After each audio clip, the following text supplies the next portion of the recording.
అందరికీ వందనాలండి. వాక్య భాగాన్ని చదువుకుందాం.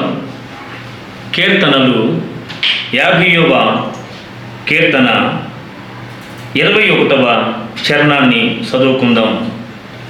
ఇట్టి పనులు నీవు చేసినను నేను మౌనినై యుంటిని, అందుకు నేను కేవలము నీ వంటి వాడనని నీవనుకుంటివి.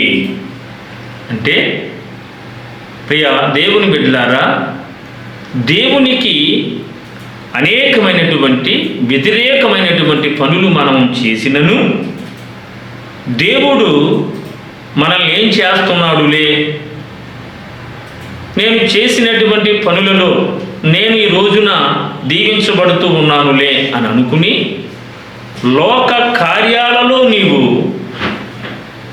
కలిసిపోయి దేవునికి దూరమవుతూ ఉన్నావేమో. జాగ్రత్త. ఒక యజమాని తన పనిలో ఉపయోగపడుతుందని ఒక గాడిదను ఒక కుక్కను పెంచుకున్నాడట.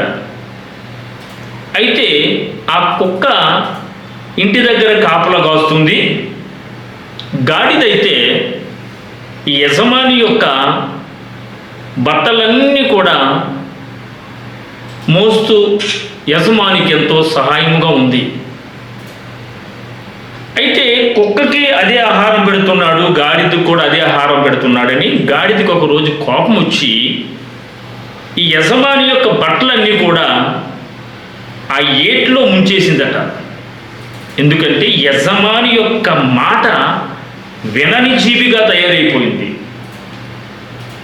ఏట్లో ముంచేసిన తర్వాత అండి యజమాని బాధపడ్డాడు. బట్టలన్నీ పోయాయి.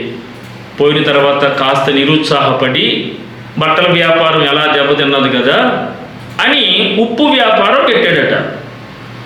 ఉప్పు వ్యాపారం పెడితే ఆ తర్వాత ఈ గాడిద మీద ఆ ఉప్పు పెట్టి అదే ఏరు దాటుతూ ఉంటే మధ్యలోకి వెళ్ళిన తర్వాత ఈ గాడిద యథావిధిగా ఆ ఉప్పు నీటిలో ముంచేసింది.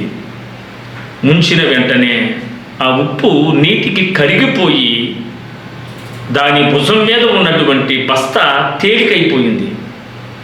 అప్పుడు ఆహా ఏమి బాగుంది అని అనుకుని ఆ గాడిద సంతోషపడిందట. కానీ యజమానికి ఏమొచ్చింది? నష్టం వచ్చింది. నష్టం వచ్చింది. నాకు రేపటి నుంచి ఆహారం ఎక్కడి నుంచి వస్తుంది అని గాడిద ఆలోచించలేదు. నా బరువు తేలికైంది అనుకున్నది. అయితే యజమాని ఆలోచించి బట్టల వ్యాపారం బాగోలేదు, ఉప్పు వ్యాపారం బాగోలేదు కాబట్టి దూది వ్యాపారం ప్రారంభించాడు.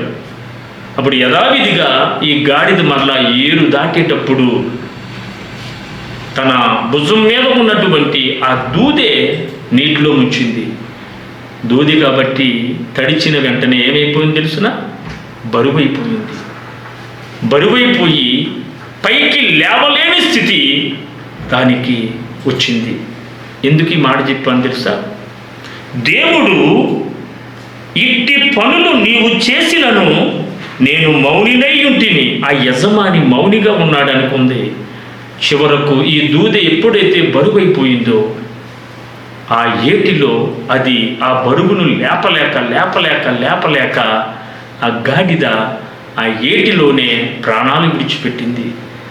ఎందుకు ఈ మాట చెప్పాను తెలుసా దేవుని బిడ్డలారా? నీ పాపములు నీకు బరువుగా ఉండకూడదు. నీకు తేలికగా ఉండాలంటే నువ్వు ఎవరితో సహవాసం చేయాలి? దేవుడితో సహవాసం చేయాలి.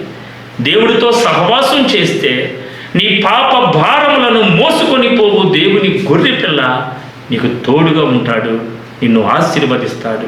అటువంటి కృపా కాపుదల ఆ దేవాది దేవుడు మీకు నాకు మనందరికీ దయచేయునుగాక. అందరికీ వందనాలు. ఆమేన్.